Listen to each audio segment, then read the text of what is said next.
should I co-sign or not? My son or my daughter, grandbaby, whatever, has come to me and asked me to co-sign. What are the considerations I should really take into account? So co-signing is eligible on a lot of loan products. So the things that I would look at in the event that someone applying for a loan really doesn't qualify and really have the ability to repay the mortgage on their own merits, that's a personal decision for you to make as to whether you're really going to subsidize their monthly payment.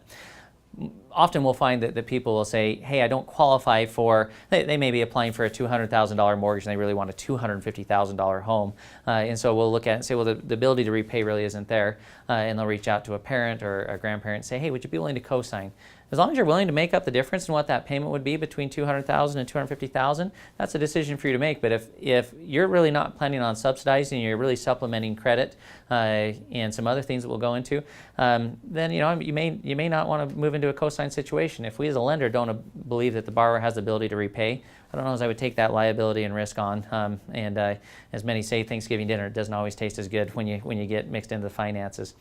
But some considerations if you choose to co-sign. One where we may find that it applies is if you have someone that started a business, they haven't quite been doing it 2 years and we can't count their income yet, but you're confident that their business is doing well, you believe in their business model, and you choose to make that decision to really subsidize their income on paper and help them, and you're saying, you know what, I'm willing to take that risk and put my name on it with them. That'd be a situation where we just can't document it. The income really exists, but we just can't use it to qualify yet. Perhaps that's a reason to look at co-signing.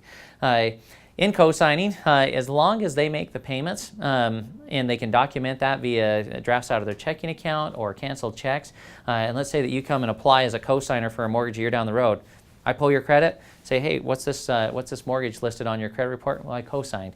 As long as we can show that the person you co-signed for has made those payments 100% out of their account, then we don't count it against you in your debt-to-income ratio when you're trying to qualify. However, if they ever miss a payment or if you do begin subsidizing that payment and we can't show that they've made 100% of that payment, then it is going to count against you in your debt-to-income ratio. So just a few considerations when evaluating whether co-signing makes sense. Feel free to reach out for more information for other questions that you may have.